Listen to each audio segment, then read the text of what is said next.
দরবারের পীর সাহেব হযরত মাওলানা মহিবুল ইসলাম চৌধুরী সাহেবকে হযরত মাওলানা মহিবুল ইসলাম চৌধুরী সাহেবকে বক্তব্য রাখার জন্য অনুরোধ জানাচ্ছি। পীর সাহেব, সিরাজিয়া দরবার, ফেনী।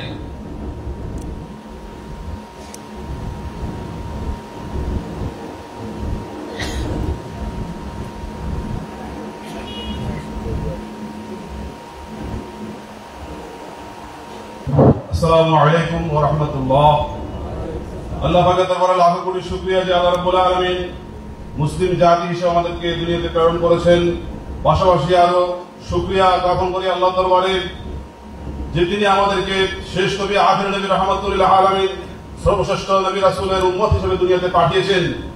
আরো শুকরিয়া জ্ঞাপন করি তিনি কোনো বাতিল সিলসিলা, কোন শিরক যুক্ত বেদাত যুক্ত সিলসিলা কবুল না করে আমাদেরকে শিরক মুক্ত, কুফর মুক্ত, সুন্নতে ভরা, নবী পাক সাল্লাল্লাহু আলাইহি ওয়াসাল্লামের ভালোবাসা মহব্বতে ভরা, আল্লাহ পাকের ইশকে ভরা সিলসিলা, বারাকাতের সিলসিলা আমাদেরকে কবুল করেছেন। আল্লাহ পাকের বান্দাগণ, রাসূলুল্লাহ সাল্লাল্লাহু আলাইহি ওয়াসাল্লামের আওলাদ যেরকম কারবালার ময়দানে সত্যের পক্ষে, মিথ্যার বিরুদ্ধে, অন্যায় অত্যাচারের বিরুদ্ধে, এজিদের অপসংস্কৃতির বিরুদ্ধে তিনি রক্ত দিয়েছেন, জান দিয়েছেন, তবুও তিনি অপসংস্কৃতির মাথা নত করেননি।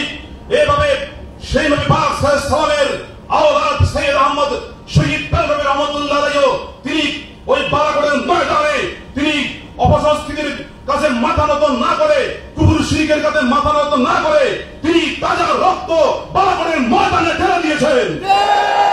কারবালার মধ্যে যেরকম বালা শব্দটা রয়েছে, বালাকোটের মধ্যেও বালা শব্দটা রয়েছে।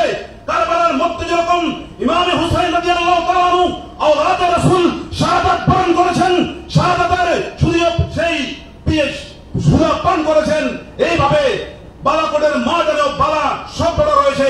আর সেই বালাকোটের ময়দানেও সৈয়দ আহমদ শহীদ রাসূল পাক সাল্লাল্লাহু আলাইহি ওয়াসাল্লামের আওলাদ তিনিও শাহাদাতের সুযোগ পান করে আমাদের সকলের অন্তরের মধ্যে তিনি প্রেম এবং মহব্বতের স্থানে তিনি বসে গেছেন। আলহামদুলিল্লাহ।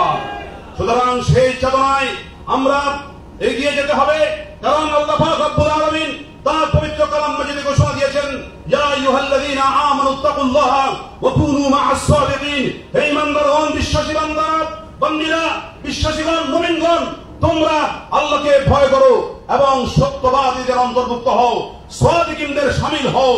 আমরা দেখতে পাই সাদিকিন শব্দটা আল্লাহ রাব্বুল আলামিন এমন একটা আয়াতে ব্যবহার করেছেন যে আয়াতের বৈশিষ্ট্য স্বয়ং সৈয়দ আহমদ বেলরবির মধ্যে দেখা যায়। আল্লাহ পাক রব্বুল আলামিন অন্য আয়াতে বলেছেন, ইন্নামাল মুমিনুনা আল্লাযীনা আমানু বিল্লাহি ওয়া রাসূলিহি সুম্মা লাম ইয়ারতাবু ওয়া জাহাদু বিআমওয়ালিহিম ওয়া আনফুসিহিম ফী সাবিলিল্লাহি উলাইকা হুমুস সাদিকুন।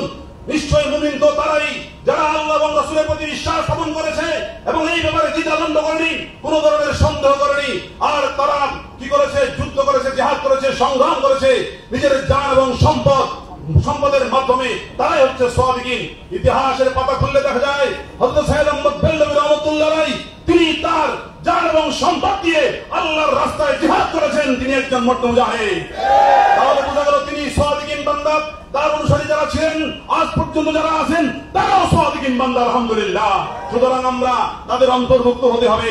আল্লাহ পাকের বান্দাগণ উপস্থিত, আমাদের যেই বিভিন্ন দরবার থেকে পীর মাশায়েখগণ, অনুসারীগণ, আমরা আল্লাহর কাছে শুকর আদায় করি যে আমরা এমন একটা সিলসিলার ভুক্ত হয়েছি যে সিলসিলার মধ্যে স্বয়ং নবী মুহাম্মদ রাসূলুল্লাহ রাহমাতুল লিল আলামিন তিনি সিল মেরে দিয়েছেন। অতএব আমাদের সিলসিলা নবী পাক সাল্লাল্লাহু আলাইহি ওয়াসাল্লামের সিলযুক্ত সিলসিলা, এই সিলসিলার মধ্যে আমরা থাকবো। আর যারা সৈয়দ আহমদ বেলরবি রাহমাতুল্লাহ আলাইহি সম্পর্কে উল্টা পাল্টা ফতোয়া দেয়, উল্টা পাল্টা মন্তব্য করে, বিভিন্ন ধরনের মিথ্যা অপবাদ দেয়, তাদেরকে আমি বলতে চাই যে সৈয়দ আহমদ শহীদ বেলরবি রাহমাতুল্লাহ আলাইহি যুদ্ধ করেছেন, লড়াই করেছেন, সংগ্রাম করেছেন অন্যায়ের বিরুদ্ধে, এরপরে জুলুমের বিরুদ্ধে তিনি সংগ্রাম করেছেন, লড়াই করেছেন, রক্ত দিয়েছেন, জান দিয়েছেন। তিনি শিখদের বিরুদ্ধে যুদ্ধ করেছেন, মুশরিকদের বিরুদ্ধে যুদ্ধ করেছেন, ইংরেজদের বিরুদ্ধে তিনি কথা বলেছেন। সুতরাং যারা শহীদ আহমদ সৈয়দ বেলরবি রাহমাতুল্লাহ আলাইহি কথা তোলে, প্রশ্ন তোলে, আমি বলতে চাই তোমরা কি শিখদের দোষর নাকি? তোমাদের সাথে কি ইংরেজদের সম্পর্ক রয়েছে নাকি? তোমরা কি কারণে সৈয়দ আহমদ বেলরবি রাহমাতুল্লাহ আলাইহির পিছনে লেগেছ? তাদের অর্থ হলো যে সাইয়েদ আহমদ বেলবি রহমতুল্লাহ সিলসিলা আজকে মাশহুর, আজকে সাধারণ মানুষ, ওলামায়ে কেরাম, হক্কানি পীর মাশায়েখগণকে আল্লাহ রাব্বুল আলামিন অধিকাংশ এই সিলসিলার মধ্যে কবুল করেছেন বিধায় আজকে এক পক্ষ কিছু সংখ্যক নির্বোধ আলেম তারা সৈয়দ আহমদ বেলবি রহমতুল্লাহ সম্পর্কে প্রশ্ন তোলে। আল্লাহ পাক তাদের জবানকে বন্ধ করে দিন, সুবহান আমিন, এবং তাদেরকে বুঝার তৌফিক নসিব করুন। আর আমরা সৈয়দ আহমদ বেলবি রহমতুল্লাহ এর অনুসারী যারা ছিলেন তাদের কর্মজীবন আমরা পড়বো, এরপরে আমরা অধ্যয়ন করব, আমাদের আওলাদদেরকে, আমাদের পরিবার পরিজনদেরকে, মুরিদদেরকে শিক্ষা দেব, পাশাপাশি আমরা তাদের পথে চলতে কি আমরা মনস্থ করব, এবং আমরা যে এটাই দৃঢ় বিশ্বাস আমাদের মধ্যে থাকতে হবে, দৃঢ় পরিকল্পনা থাকতে হবে যেন আমরা মৃত্যুর আগ পর্যন্ত এই সিলসিলার যাবতীয় কর্ম, যাবতীয় নিয়ম কানুন যেন আমরা আমাদের প্রত্যেকটা জীবনের ধাপে ধাপে বাস্তবায়ন করতে পারি। সেই আশা নিয়ে আমি আমার বক্তব্য শেষ করছি। আসসালামু আলাইকুম ওয়া রাহমাতুল্লাহ।